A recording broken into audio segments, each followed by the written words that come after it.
दर्शकों तुहाडा सब दा स्वागत है प्रोग्राम सचो सच विच।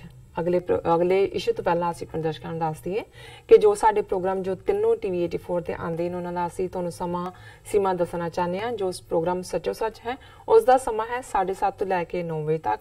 जो पंजाबी खबरां ने उसका समा है 9 बजे तो लैके 9:30 बजे तक। जो स्पैशल इंटरव्यूज ने उसका समा है 9:30 बजे तो लैके 10 बजे तक। ये जो तीनों प्रोग्राम ने तुसी इन्हां तीनों प्रोग्राम नूं YouTube ते जाके TV 84 दे चैनल ते लाइव देख सकते हो। और असी ये भी दस दिए कि जे तुसी ये तीनों प्रोग्राम देखना चाहते हो इंटरनेट ते तुसी देख सकते TV84.tv ते जाके लाइव स्ट्रीम तुसी इन्हां तीनों प्रोग्राम नूं देख सकते हो और अपने राय ते सुझाव भी सानू भेज सकते हो। और जो साडी ईमेल ID है उत्ते तुसी अपनियां लिखतां भी भेज सकते हो sos@tv84.tv ते। और असी ये भी चाहांगे कि जो TV 84 का चैनल है उसनूं यूट्यूब ते जाके वध तो वध सबसक्राइब भी करो। Thank you so much. So keep watching TV 84 जी। डॉक्टर साहब अगले इशू बारे जो तुहाडे जो विचार ने वो असी चाहांगे कि तुसीं दर्शकां नाल सांझ पा दो। देखो असी जदों बार बार ये कहंदे हैं भी साडा खिता साउथ एशिया का जां बरे सगीर इस वेले इंटरनेशनल फोकस का है बेस बनया होया है उहदे ते ध्यान है तो ये गल गलत नहीं है। असी बेशक हर every other day at least Afghanistan जां पाकिस्तान जां चीन नाल रिलेटेड साडा एक अद्धा इशू हुंदा है।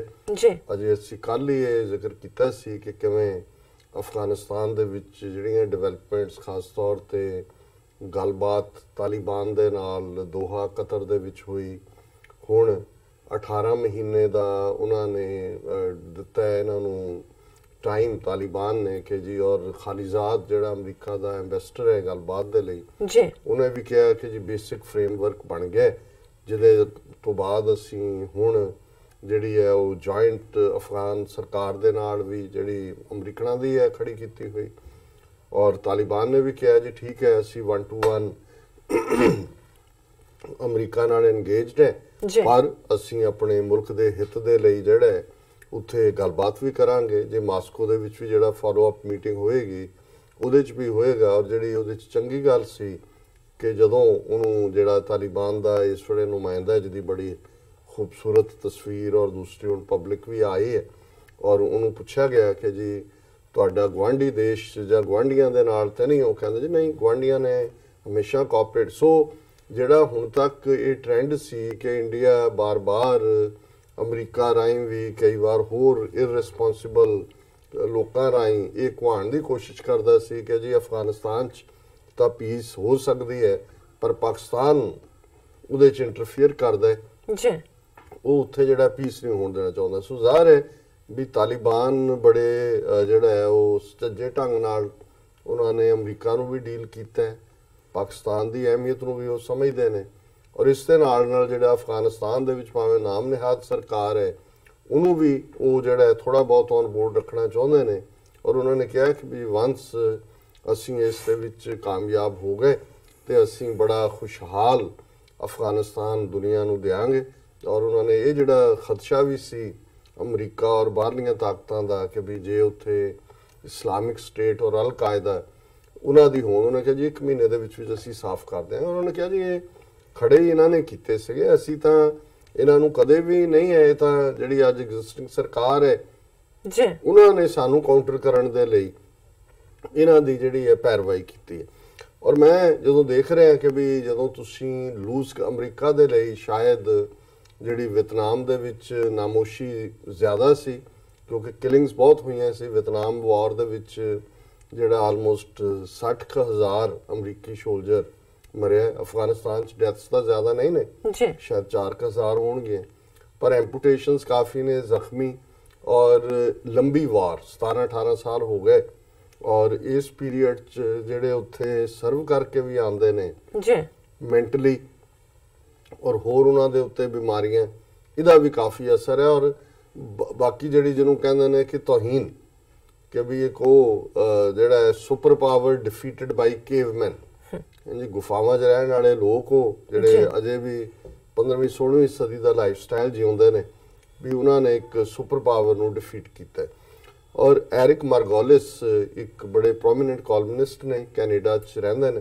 ਕਿਸੇ ਵੇਲੇ ਸਿੱਖ ਸਟਰਗਲ ਦੇ ਉੱਤੇ ਵੀ ਇਹਨਾਂ ਦੀਆਂ ਲਿਖਤਾਂ ਬੜੀਆਂ ਪੋਜ਼ਿਟਿਵ ਹੁੰਦੀਆਂ ਸੀ। ਇਹਨਾਂ ਦਾ ਇਹ ਲੇਖ ਤਾਂ ਪੁਰਾਣਾ, ਪਰ ਹੁਣ ਜਿਉਂ-ਜਿਉਂ ਅੱਜ ਘੱਟੋ ਘੱਟ 4-5 ਖਬਰਾਂ ਅਫਗਾਨਿਸਤਾਨ ਨਾਲ ਰਿਲੇਟਡ ਹੀ ਨੇ।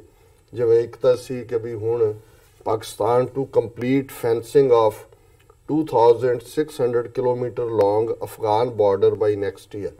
ਹੁਣ ਪਾਕਿਸਤਾਨ ਨੇ ਵੀ ਇਹ ਦੇਖਦੇ ਆ ਕਿ ਭਾਈ ਨਵਾਂ ਸਿਸਟਮ ਜਾਂ ਦੂਜਾ, ਔਰ ਆਲਰੇਡੀ ਪਾਕਿਸਤਾਨ ਨੇ ਬਹੁਤ ਸਫ਼ਰ ਕੀਤੇ, ਸੋ ਉਹਨਾਂ ਨੇ 2600 ਕਿਲੋਮੀਟਰ ਦੀ ਜਿਹੜੀ ਬਾਰਡਰ ਹੈ ਅਫਗਾਨਿਸਤਾਨ ਦੇ ਨਾਲ ਲੱਗਦਾ, ਉਸ ਦੀ ਵਾਇਰਿੰਗ ਸ਼ੁਰੂ ਕੀਤੀ ਹੋਈ ਹੈ। ਔਰ ਆਲਰੇਡੀ ਉਸ ਦੇ ਉੱਤੇ ਬਿਲੀਅਨਸ ਆਫ ਡਾਲਰਸ ਉਹਨਾਂ ਨੇ ਖਰਚ ਕੀਤੇ ਨੇ। ਕੁੱਲ 70 ਬਿਲੀਅਨ ਰੁਪੀਸ ਜਿਹੜਾ ਰੇਡੀਓ ਪਾਕਿਸਤਾਨ ਦੀ ਰਿਪੋਰਟ ਹੈ ਉਹ ਇਸ ਦੀ ਕਾਸਟ ਹੈ। ਔਰ ਉਹਨਾਂ ਨੇ ਕਿਹਾ ਕਿ ਵੀ ਅਸੀਂ ਇਸ ਨੂੰ ਅਗਲੇ ਸਾਲ ਤੱਕ ਜਿਹੜਾ giving a breakup, Ghafoor said, ਉਹਨਾਂ ਦਾ spokesperson ਹੈ, about 1200 kilometer of total 2600 kilometer border with Afghanistan was in Khyber Pakhtunkhwa province and rest is in Balochistan। Pakistan ਦੇ 2 ਸੂਬੇ ਲੱਗਦੇ ਨੇ। ਸੋ ਉਹਨਾਂ ਨੇ ਕਿਹਾ ਕਿ the work on the erection of about 1200 kilometer chunk, the most sensitive portion of the total 2600 kilometer border with war-torn country, had commenced last year। ਇਹ ਪਿਛਲੇ ਸਾਲ ਤੋਂ ਹੀ ਚੱਲ ਰਿਹਾ। ਔਰ ਉਹਨਾਂ ਨੇ ਕਿਹਾ ਵੀ ਇਹ ਬਾਈ ਦ ਐਂਡ ਆਫ ਦਾ ਈਅਰ ਅਸੀਂ ਜਿਹੜੇ ਮੋਸਟ ਸੈਂਸਿਟਿਵ ਪਾਰਟ ਹੈ ਉਹਦੇ ਤੇ ਤਾਰ ਲਾ ਦੇਵਾਂਗੇ। ਸੋ ਜ਼ਾਹਰ ਹੈ ਵੀ ਇਹ ਭਵਿੱਖ ਦੇ ਵਿੱਚ ਪਾਕਿਸਤਾਨ ਦੀ ਸਿਕਿਉਰਿਟੀ ਦੇ ਲਈ ਵੀ, ਔਰ ਜਿਹੜਾ ਬਾਰ-ਬਾਰ ਬਲੇਮ ਹੁੰਦਾ ਜੀ ਪਾਕਿਸਤਾਨ ਅਫਗਾਨਿਸਤਾਨ 'ਚ ਕਰਵਾਉਂਦਾ ਹੈ, ਇਹਦੇ ਤੋਂ ਵੀ ਉਹਨਾਂ ਦਾ ਬਚਾਅ ਹੋ ਜਾਂਦਾ। ਫਿਰ ਅਸੀਂ ਦੇਖਦੇ ਹਾਂ ਕਿ ਕਿਉਂਕਿ ਕੱਲ ਜਦੋਂ ਸੈਨੇਟ ਦੇ ਸਾਹਮਣੇ ਵੀ ਵਰਲਡ ਸਿਕਿਉਰਿਟੀ ਨੂੰ ਲੈ ਕੇ ਇੰਟੈਲੀਜੈਂਸ ਚੀਫ ਦੀ ਰਿਪੋਰਟ ਆਈ, ਜਿਹਦੇ 'ਚ ਉਹਨਾਂ ਨੇ ਕਿਹਾ ਵੀ ਕਿਵੇਂ ਇੰਡੀਆ ਦੇ ਵਿੱਚ ਕਮਿਊਨਲ ਵਾਇਲੈਂਸ ਹੋਏਗੀ, ਔਰ ਸਾਰੇ ਉਹਨੂੰ ਲੈ ਕੇ ਵੀ ਕਾਫੀ ਹੋਰ ਵੀ ਕਮੈਂਟਰੀਜ਼ ਆਈਆਂ। ਔਰ CIA ਚੀਫ ਨੇ ਕਿਹਾ Afghan talks need to retain capability to act in US interest. CIA chief ਹੁਣ ਇਹ CIA ਡਾਇਰੈਕਟਰ ਹੈ ਗਿਨਾ ਹੈਸਪਲ, ਉਹਨੇ ਇਹ ਕਿਹਾ ਕਿ ਇਹ very robust monitoring regime would be essential in Afghanistan and the US needed to retain the capability to act in national interest। ਉਹਨੇ ਕਿਹਾ ਜੀ ਕਿਉਂਕਿ ਇਹ ਹੁਣ ਹਾਰ ਤੋਂ ਬਾਅਦ ਦੀਆਂ ਤਿਆਰੀਆਂ ਕਰ ਰਹੇ ਨੇ ਕਿ ਬਾਹਰ ਨਿਕਲਣੇ ਉੱਥੋਂ, ਪਰ ਉਹਨਾਂ ਨੇ ਕਿਹਾ ਜੀ ਉੱਥੇ ਕਿਉਂਕਿ ਤਾਲਿਬਾਨ ਆਣਗੇ ਔਰ ਬੜਾ ਰੋਬਸਟ ਰਜੀਮ ਹੋਏਗਾ, ਪਰ ਸਾਨੂੰ ਜਿਹੜਾ ਆਪਣੇ ਨੈਸ਼ਨਲ ਇੰਟਰਸਟ ਤਾਂ ਤੁਸੀਂ 17-18 ਸਾਲ ਤੋਂ ਕਰ ਹੀ ਰਹੇ ਹੋ, ਹੋਰ ਉੱਥੇ ਹੁਣ ਤੁਸੀਂ ਕੀ ਕਰੋਗੇ। ਕਿ ਵੀ ਉਹਨਾਂ ਨੇ ਕਿਹਾ ਜੀ ਅਸੀਂ ਬੜਾ ਇੰਪੋਰਟੈਂਟ ਹੈ ਵੀ ਉਹਨਾਂ ਦੇ ਉੱਤੇ ਅਸੀਂ ਆਪਣਾ ਪ੍ਰੈਸ਼ਰ ਬਿਲਡ ਕਰੀਏ, ਔਰ ਇਹ ਸਾਰੀਆਂ ਗੱਲਾਂ ਨੇ ਕਿ ਭਾਈ ਹੁਣ ਤੁਸੀਂ ਇਹਦਾ। ਫਿਰ ਇਸੇ ਤਰ੍ਹਾਂ ਜਿਹੜਾ US delegitimizing Afghan government former diplomat, ਹੁਣ ਜਿਹੜੇ ਪਹਿਲੇ ਪੀਰੀਅਡ ਦੇ ਵਿੱਚ ਜਿਹਨੂੰ ਹੌਕ ਕਹਿੰਦੇ ਨੇ, ਜਿਹੜੇ ਟਕਰਾਅ 'ਚ ਯਕੀਨ ਰੱਖਦੇ ਸੀ, ਟਕਰਾਅ ਦੀ ਐਡਵੋਕੇਸੀ ਕਰਦੇ ਸੀ, ਜਿਵੇਂ ਉਹ ਇੰਡੀਆ 'ਚ ਵੀ ਨੇ ਕੁਚਲ ਦਿਓ, ਦੱਬ ਦਿਓ, ਦਫਨਾ ਦਿਓ, ਮੁਕਾ ਦਿਓ, ਜਿਵੇਂ ਕਸ਼ਮੀਰ 'ਚ ਕਰਦੇ ਨੇ, ਇਵੇਂ ਅਮਰੀਕਾ ਦੇ ਵਿੱਚ ਵੀ ਜਿਹਨਾਂ 'ਚ ਇੱਕ ਫਾਰਮਰ ਡਿਪਲੋਮੈਟ US ਦਾ ਸੀ, ਉਹਨਾਂ ਨੇ ਕਿਹਾ ਲਓ ਜੀ, ਉਹਦਾ ਨਾਂ ਹੈ Ryan ਕ੍ਰੋਕਰ, who served as America's ambassador to Afghanistan and Pakistan। ਔਰ ਉਹਨੇ ਇਹ ਕਿਹਾ ਜੀ agreement in principal has been reached on the, ਉਹਨੇ ਕਿਹਾ ਜੀ ਇਹ ਜਿਹੜਾ ਐਗਰੀਮੈਂਟ ਰੀਚ ਕੀਤਾ ਹੈ, ਇਹ ਜਿਹੜਾ ਹੈ ਇਹਦੇ ਨਾਲ ਅਫਗਾਨ ਗਵਰਨਮੈਂਟ ਜਿਹੜੀ ਅਮਰੀਕਾ ਨੇ ਖੜੀ ਕੀਤੀ ਹੈ ਉਹ ਡੀਲੈਜੀਟਿਮਾਈਜ਼ ਹੋ ਗਈ। ਇਹ ਹੋਣਾ ਹੀ ਸੀ ਜਦੋਂ ਹੁਣ ਜਿਹਨਾਂ ਦੀ ਨੀਤੀ ਗਲਤ ਸਾਬਤ ਹੋਏ ਉਹ ਕਰਦੇ ਨੇ। ਫਿਰ ਸਟੋਰੀ ਹੈ Kabul controls slips in Afghanistan amid US talks with Taliban. ਹੁਣ ਜਿਹੜੀ ਉੱਥੇ ਗਵਰਨਮੈਂਟ ਖੜੀ ਹੈ ਅਫਗਾਨਿਸਤਾਨ 'ਚ ਖੜੀ ਕੀਤੀ ਹੋਈ ਇਹਨਾਂ ਦੀ ਅਸ਼ਰਫ ਗਨੀ ਦੀ, ਉਹਨਾਂ ਨੂੰ ਪਤਾ ਨਹੀਂ ਲੱਗ ਰਿਹਾ। ਉਹਨਾਂ ਨੇ ਕਿਹਾ ਜੀ ਤਾਲਿਬਾਨ ਨੇ ਪਹਿਲਾਂ ਹੀ ਸ਼ਰਤੇ ਰੱਖੀ ਵੀ ਸਿੱਧੀ ਅਮਰੀਕਾ ਨਾਲ ਗੱਲ ਕਰਾਂਗੇ। ਹੁਣ ਜਦੋਂ ਉਹਨਾਂ ਨੇ ਸਿੱਧੀ ਗੱਲ ਕਰ ਲਈ, ਹੁਣ ਅਫਗਾਨਾਂ ਨਾਲ ਕੀ ਗੱਲ ਕਰਨੀ ਹੈ, ਜਿਹੜੀ ਐਗਜ਼ਿਸਟਿੰਗ ਗਵਰਨਮੈਂਟ ਹੈ ਉਹਨਾਂ ਨੂੰ ਤਾਂ ਜਸਟ ਔਨ ਬੋਰਡ ਹੀ ਉਹਨਾਂ ਨੇ ਲੈਣਾ ਵੀ ਕੋਈ ਨਹੀਂ, ਤੁਹਾਨੂੰ ਅਸੀਂ ਮਾਰਦੇ ਨਹੀਂ, ਲਟਕਾਉਂਦੇ ਨਹੀਂ। ਸੋ ਕੁੱਲ ਮਿਲਾ ਕੇ ਇਹ ਜਿਹੜੀਆਂ 4-5 ਸਟੋਰੀਜ਼ ਅੱਜ ਦੀਆਂ, ਔਰ ਜਿਹੜੀ ਇਹ ਡਿਵੈਲਪਮੈਂਟ ਹੈ, ਇਹ ਐਰਿਕ ਮਾਰਗੋਲਿਸ ਨੇ 18 ਅਗਸਤ 2018 ਨੂੰ, ਯਾਨੀ ਕਿ ਆਲਮੋਸਟ 6 ਮਹੀਨੇ ਪਹਿਲਾਂ ਇੱਕ ਜਿਹੜਾ ਉਹਨਾਂ ਦਾ ਰਾਈਟ ਅਪ ਜਿਹੜਾ ਆਇਆ ਸਾਰੇ ਪਾਸੇ, ਅਫਗਾਨਿਸਤਾਨ ਦਾ ਵਾਰ ਦੈਟ ਸ਼ੇਮਸ ਅਮਰੀਕਾ। ਉਹਨੇ ਕਿਹਾ ਵੀ ਤੁਸੀਂ ਹਾਰ ਚੁੱਕੇ ਹੋ ਲੜਾਈ, ਔਰ ਇਹ ਜਿਹੜੀ ਲੜਾਈ ਹੈ ਇਹ ਈਵਨ ਤੁਹਾਨੂੰ ਜਿਹੜੀ ਹੈ ਉਹ ਸ਼ਰਮਨਾਕ ਸ਼ਰਮ ਦਿੰਦੀ ਹੈ ਕਿ ਵੀ। ਔਰ ਉਹਦੇ 'ਚ ਮੈਂ ਉਹਦਾ ਕੁਝ ਹਿੱਸਾ ਜ਼ਰੂਰ ਸਾਂਝਾ ਕਰਨਾ ਚਾਹਾਂਗਾ, ਕਿਉਂਕਿ ਬਹੁਤ ਵਾਰ ਜਦੋਂ ਅਸੀਂ ਕੋਈ ਗੱਲ ਕਹਿੰਦੇ ਆ ਨਾਲ ਦੀ ਨਾਲ ਸਾਡੇ ਪਿਆਰੇ ਆ ਜਾਂਦੇ ਨੇ ਭਾਰਤੀ ਜਿਹੜੇ ਕਹਿਣਗੇ ਜੀ ਇਹ ਪਾਕਿਸਤਾਨ ਨੂੰ ਖੁਸ਼ ਕਰਨਾ, ISI ਦੀ ਏਜੰਟ ਤੇ ਫਲਾਣਾ ਤੇ ਢਿਮਕਾ ਤੇ ਇਧਰ ਤੇ ਉਧਰ। ਲੇਕਿਨ ਜਦੋਂ ਹੁਣ ਐਰਿਕ ਮਾਰਗੋਲਿਸ ਵਰਗੇ ਲੋਕ ਜਿਹੜੇ ਗੋਰੇ ਨੇ ਜਦੋਂ ਉਹ ਇਹ ਕਹਿੰਦੇ ਨੇ ਫਿਰ ਇਹਨਾਂ ਨੂੰ ਸੁਝਦਾ ਨਹੀਂ ਹੈ ਕੁਝ ਵੀ। ਅਸੀਂ ਵੀ ਉਹੀ ਕਹਿੰਦੇ ਆ, ਅਸੀਂ ਜ਼ਰਾ ਥੋੜਾ ਜਿਹਾ ਆਪਣੀ ਸਾਦਾ ਜ਼ਬਾਨ 'ਚ ਕਹਿੰਦੇ ਆ ਕਿ ਵੀ ਤੁਹਾਡੇ ਪੱਲੇ ਕੁਝ ਨਹੀਂ ਹੈ ਔਰ ਜਿਹੜੀ ਹਾਰ ਹੈ ਉਹ ਤਾਂ ਹਾਰ ਹੀ ਹੈ। ਉਹਨੂੰ ਹਾਰ ਨੂੰ ਤੁਸੀਂ ਉਰਦੂ 'ਚ ਸ਼ਿਕਸਤ ਲਿਖਦੇ ਹੋ, ਅੰਗਰੇਜ਼ੀ 'ਚ ਡਿਫੀਟ ਲਿਖਦੇ ਹੋ, ਉਹਦੇ ਉੱਤੇ ਸੋਨੇ ਦਾ ਵਰਕ ਲਾ ਦਿਓ, ਉਹਦੇ ਉੱਤੇ ਚਾਂਦੀ ਦਾ ਵਰਕ ਲਾ ਦਿਓ, ਕੀ ਫਰਕ ਪੈਗਾ? ਡਿਫੀਟ ਤਾਂ ਡਿਫੀਟ ਹੈ। ਸੋ ਇਹਨੇ ਐਰਿਕ ਮਾਰਗੋਲਿਸ ਨੇ ਆਪਣੀ ਲਿਖਤ ਦੇ ਵਿੱਚ ਬੜੀ ਸਪਸ਼ਟਤਾ ਦੇ ਨਾਲ ਕਿਹਾ ਅਫਗਾਨਿਸਤਾਨ ਦਾ war that shames America after 17 bloody years, ਕਿਉਂਕਿ ਉਹਨਾਂ ਨੇ 2018 ਅਗਸਤ ਲਿਖਿਆ, ਉਦੋਂ 17 ਸਾਲ ਹੀ ਹੋਏ ਸੀ, ਹੁਣ 18 ਹੋ ਗਏ ਨੇ। The longest war in US history continues without relent or purpose in Afghanistan। ਨਾ ਹੀ ਕੋਈ ਪਛਤਾਵਾ ਹੈ ਕਿ ਇਹਨਾਂ ਨੂੰ ਔਰ ਨਾ ਹੀ ਇਸ ਚੋਂ ਕੋਈ ਮਕਸਦ ਹੱਲ ਹੋ ਰਿਹਾ ਹੈ। There a valiant fiercely independent people, a fiercely independent ਚਰਚਲ the terminology ਹੈ ਜਿਹੜੀ ਉਹਨੇ ਅਫਗਾਨਾਂ ਲਈ ਯੂਜ਼ ਕੀ। ਬਹਾਦਰ ਬਿਲਕੁਲ ਧੁਰ ਤੱਕ ਆਜ਼ਾਦ ਰਹਿਣ ਵਾਲੇ Pashtun mountain tribes have battled the full might of the US empire to a stalemate that has so far cost American taxpayers $4 trillion and 2,371 dead and 20,320 wounded soldiers. No one knows how many Afghans have died. The number is kept secret. उन्होंने कहा जी वो mountain men, fiercely independent Pashtun, ਉਹਨਾਂ ਨੇ American umpire ਦੀ ਪੂਰੀ ਤਾਕਤ ਦੇ ਨਾਲ ਟਕਰਾਏ। America ਦੇ tax pay ਕਰਨ ਵਾਲਿਆਂ ਨੂੰ $4 ਟ੍ਰਿਲੀਅਨ ਦਾ ਖਰਚਾ, 2371 ਅਮਰੀਕਨ ਸੋਲਜਰ ਉੱਥੇ ਮਰੇ ਨੇ, 20,000 ਤੋਂ ਜ਼ਿਆਦਾ ਜ਼ਖਮੀ ਨੇ। ਅਫਗਾਨ ਇਹਨਾਂ ਨੇ ਕਿੰਨੇ ਮਾਰੇ ਨੇ ਉਹਦੀ ਕੋਈ ਗਿਣਤੀ ਨਹੀਂ, ਉਹ ਤਾਂ ਮਿਲੀਅਨਸ ਹੀ ਮਾਰਦੇ ਆ, ਲੱਖਾਂ 'ਚ। ਫਿਰ Pashtun ਟ੍ਰਾਈਬਸਮੈਨ in the Taliban alliance and their allies are fighting to oust all foreign troops from Afghanistan and evict the Western imposed and backed puppet regime in Kabul that pretends to be the nation's legitimate government. Withdraw foreign troops and the Kabul regime would last for only days. ਉਹਨੇ ਕਿਹਾ ਜੀ ਇਹ ਜਿਹੜਾ ਉੱਥੇ ਖੜਾ ਕੀਤਾ regime, ਤੁਸੀਂ ਅੱਜ ਫੌਜ ਕੱਢ ਲਓ ਨਾਲ ਦੀ ਨਾਲ ਡਿੱਗ ਪਏਗਾ। ਔਰ ਜਦੋਂ ਉਹ ਡੀਲ ਬਣਾ ਰਹੇ ਨੇ ਉਹੀ ਨੇ ਵੀ ਸਾਡੀ ਜਾਨ ਬਖਸ਼ੀ ਕਰ ਦਿਓ। ਆਲਰੇਡੀ 70% ਦੇ ਕਰੀਬ ਟੈਰੀਟੋਰੀ, ਕੋਈ 50 ਕਹਿੰਦਾ ਬਟ ਸਰਟਨਲੀ ਇਹ ਸਾਰੇ ਹੀ ਮੰਨਦੇ ਨੇ, ਵੱਡੇ ਸ਼ਹਿਰ ਔਰ ਸਾਰਾ ਸਾਊਦਰਨ ਅਫਗਾਨਿਸਤਾਨ ਆਲਰੇਡੀ ਤਾਲਿਬਾਨ ਦੇ ਕੰਟਰੋਲ 'ਚ ਹੈ। ਕਾਬਲ 'ਚ ਵੀ ਅੱਜ ਇਹ ਫੌਜ ਨਿਕਲ ਜਾਏ ਨਾਲ ਦੀ ਨਾਲ ਹੀ ਉਹ ਕਲੈਪਸ ਹੋ ਜਾਏ ਉਹਨਾਂ ਦਾ ਢਾਂਚਾ। ਦਾ ਹੋਲ ਥਿੰਗ ਸਮੈਲਸ ਆਫ ਵਿਤਨਾਮ ਵਾਰ, ਕਿ ਜੋ ਕੁਝ ਚੱਲ ਰਿਹਾ ਇਹਦੇ 'ਚੋਂ ਉਹੀ ਮੁਸ਼ਕ ਆਉਂਦੀ ਹੈ ਜੋ ਕਦੇ ਵਿਤਨਾਮ ਵਾਰ ਵੇਲੇ ਸੀ। Lessons so painfully learned by America in that conflict have been completely forgotten and the same mistakes repeated। ਕਿ ਜਿਹੜੇ ਸਬਕ ਵਿਤਨਾਮ 'ਚ ਸਿੱਖੇ ਸੀ ਉਹ ਅਮਰੀਕਨਾਂ ਨੇ ਭੁਲਾ ਦਿੱਤੇ ਨੇ ਔਰ ਉਹੀ ਗਲਤੀ ਬਾਰ-ਬਾਰ ਦੁਹਰਾਈ ਹੈ। The lies and happy talk from politicians, journals and media continue apace। ਕਿ ਉਹਨਾਂ ਦੇ ਜਰਨਲ ਹੋਣ, ਮੀਡੀਆ ਉਹ ਪੋਲੀਆਂ ਗੱਲਾਂ ਕਰ ਰਹੇ ਨੇ ਜਿਹੜਾ ਕਿ ਝੂਠ ਤੋਂ ਬਿਨਾ ਹੋਰ ਕੁਛ ਨਹੀਂ ਹੈ। ਫਿਰ ਉਹਨਾਂ ਨੇ ਕਿਉਂਕਿ 2018 'ਚ ਲਿਖਿਆ, ਉਹਨਾਂ ਨੇ ਗਜ਼ਨੀ ਸ਼ਹਿਰ ਦਾ ਜ਼ਿਕਰ ਕੀਤਾ ਕਿ ਤਾਲਿਬਾਨ ਨੇ ਗਜ਼ਨੀ ਜਿਹੜੇ ਪਿਸ਼ਾਵਰ ਟੂ ਕਾਬਲ ਰੋਡ ਦੇ ਉੱਤੇ ਹੈ, ਉਹਨਾਂ ਨੇ 3 ਦਿਨ ਅਮਰੀਕਨਾਂ ਦੇ B-1 ਹੈਵੀ ਬੰਬਰਸ, ਅਪਾਚੀ ਹੈਲੀਕਾਪਟਰ, ਗਨਸ਼ਿਪਸ ਇਹ ਲੱਗੇ ਵਾਪਸ ਲੈਣ ਲਈ। ਉਹਨਾਂ ਨੇ ਤਾਲਿਬਾਨ ਆਲਸੋ ਓਵਰਰਨ ਕੀ ਮਿਲਟਰੀ ਟਾਰਗੇਟਸ ਇਨ ਕਾਬਲ and country side, killing hundreds of government troops in the sort of Afghan tet of ਕਿ ਉਹਨਾਂ ਨੇ ਉਹਦੀ ਗਜ਼ਨੀ ਦਾ ਜ਼ਿਕਰ ਹੈ ਕਿ ਕਿਵੇਂ ਉਹਨਾਂ ਨੇ ਇੱਕ ਵਾਰੀ ਲੈ ਲਿਆ ਸੀ ਤਾਲਿਬਾਨ ਨੇ। Afghan regime police and army units put up feeble resistance to run away.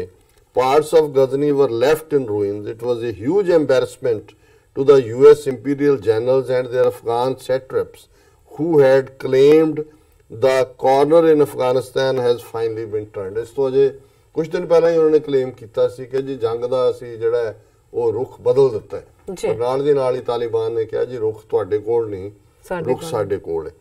ਫਿਰ ਉਹਨਾਂ ਨੇ ਕਿਹਾ ਕਿ ਵੀ Efforts by Trump administration to bomb Taliban into submission have clearly failed.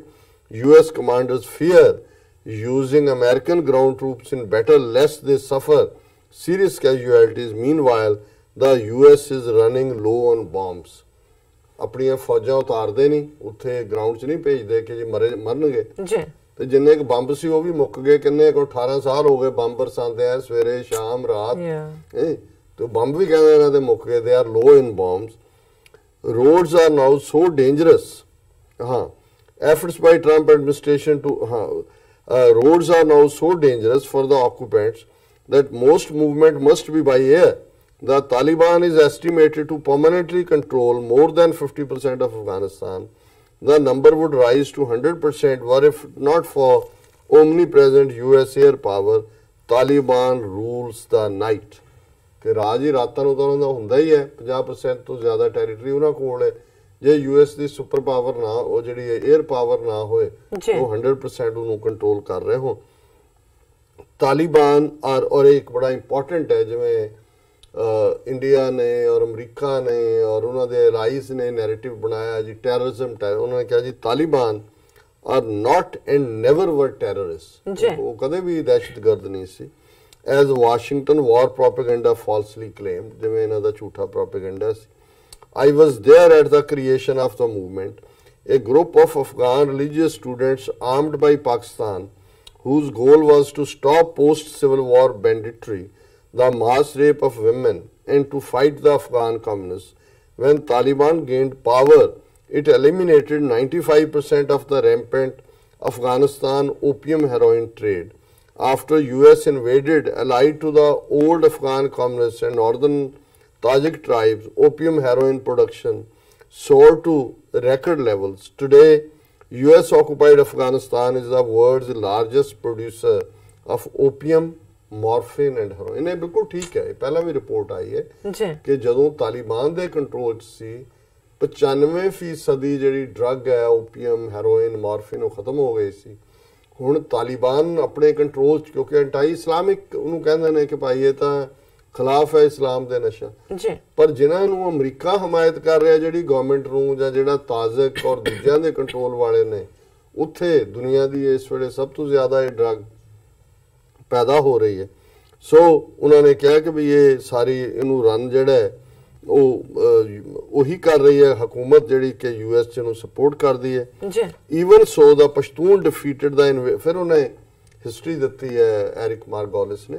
ਕਿ ਇਹੀ ਪਸ਼ਤੂਨ ਨੇ ਜਿਨ੍ਹਾਂ ਨੇ ਅਲੈਗਜ਼ੈਂਡਰ ਸਿਕੰਦਰ ਨੂੰ ਹਰਾਇਆ ਚੰਗੇਜ਼ ਖਾਨ ਨੂੰ ਹਰਾਇਆ ਤਾਮੁਰਲੇਨ ਨੂੰ ਹਰਾਇਆ ਮੁਗਲ ਐਮਪਰਰਸ ਹਾਰਦੇ ਰਹੇ ਮਾਈਟੀ ਬ੍ਰਿਟਿਸ਼ ਰਾਜ ਹਾਰਦਾ ਰਿਹਾ the United States looks to be next in the graveyard of empires ਕਿ ਇਹ ਜਿਹੜਾ ਹੁਣ ਅਖੀਰਲਾ ਕਬਰ ਹੈ ਜਿਨ੍ਹਾਂ ਨੂੰ ਹਰਾਇਆ ਉਹ ਅਮਰੀਕਨਾਂ ਦੀ ਬਣੀ ਹੈ ਜੀ ਔਰ ਉਹਨਾਂ ਨੇ ਕਿਹਾ ਕਿ ਵੀ ਇਹ ਹੁਣ ਬੰਦ ਕਰੋ ਸਾਰਾ ਤੁਸੀਂ ਇਸ ਤੋਂ ਨਿਕਲੋ ਔਰ ਮੈਂ ਸਮਝਦਾ ਵੀ ਇਹ ਟਰੰਪ ਐਡਮਿਨਿਸਟ੍ਰੇਸ਼ਨ ਦਾ ਫੈਸਲਾ ਜਿਹੜਾ ਉੱਥੋਂ ਫੌਜ ਕੱਢਣ ਦਾ ਔਰ ਤਾਲਿਬਾਨ ਨਾਲ ਡੀਲ ਸਟ੍ਰਾਈਕ ਕਰਨ ਦਾ ਇਹ ਇੱਕ ਪੋਜ਼ਿਟਿਵ ਫੈਸਲਾ ਜੀ ਡਾਕਟਰ ਸਾਹਿਬ ਬਿਲਕੁਲ ਇੱਥੇ ਨੇ ਬ੍ਰੇਕ ਤੋਂ ਪਹਿਲਾਂ ਅਸੀਂ ਦਰਸ਼ਕਾਂ ਦੇ ਸਰੋਤਿਆਂ ਨੂੰ ਫਿਰ ਦੁਬਾਰਾ ਅਪੀਲ ਤੇ ਬੇਨਤੀ ਕਰਦੀ ਅਸੀਂ ਉਹਨਾਂ ਦਰਸ਼ਕਾਂ ਦੇ ਸਰੋਤਿਆਂ ਦਾ ਬਹੁਤ-ਬਹੁਤ ਸ਼ੁਕਰੀਆ ਅਦਾ ਕਰਦੇ ਹਾਂ ਜੋ ਕਿ ਟੀਵੀ 84 ਨੂੰ ਸਪੋਰਟ ਕਰ ਰਹੇ ਨੇ ਅਸੀਂ ਜੋ ਨਹੀਂ ਕਰ ਰਹੇ ਅਸੀਂ ਉਹਨਾਂ ਅੱਗੇ ਅਪੀਲ ਤੇ ਬੇਨਤੀ ਕਰਦੇ ਹਾਂ ਕਿ ਤੁਸੀਂ ਟੀਵੀ 84 ਦੀ ਵੱਧ ਤੋਂ ਵੱਧ ਮਾਈਕ ਸਹਾਇਤਾ ਕਰੋ ਤੁਸੀਂ ਆਪਣੀ ਮਾਈਕ ਸਹਾਇਤਾ ਸਾਡੀ ਵੈਬਸਾਈਟ tv84.tv ਤੇ ਜਾ ਕੇ ਪੇਪਲ ਦੀ ਵਰਤੋਂ ਕਰਕੇ ਵਨ ਟਾਈਮ ਡੋਨੇਟ ਕਰ ਸਕਦੇ ਹੋ ਮੰਥਲੀ ਡੋਨੇਟ ਵੀ ਕਰ ਸਕਦੇ ਹੋ ਤੁਸੀਂ ਟੀਵੀ 84 ਦੇ ਨਾਮ ਤੇ ਚੈੱਕ ਬਣਾ ਕੇ ਸਾਨੂੰ ਮੇਲ ਵੀ ਕਰ ਸਕਦੇ ਹੋ ਸਾਡੇ ਇਸ ਪਤੇ ਤੇ 36-0137 ਐਵਨਿਊ ਲੌਂਗ ਆਈਲੈਂਡ ਸਿਟੀ ਨਿਊਯਾਰਕ 11101 USA ਜਾਂ ਫਿਰ ਤੁਸੀਂ ਸਾਨੂੰ ਫੋਨ ਰਾਹੀਂ ਵੀ ਸੰਪਰਕ ਕਰ ਸਕਦੇ ਹੋ ਸਾਡੇ ਫੋਨ ਨੰਬਰ ਤੇ 5164060694 thank you so much viewers ਮਿਲਦੇ ਹਾਂ ਛੋਟੇ ਜਿਹੇ ਵਕਫੇ ਤੋਂ ਬਾਅਦ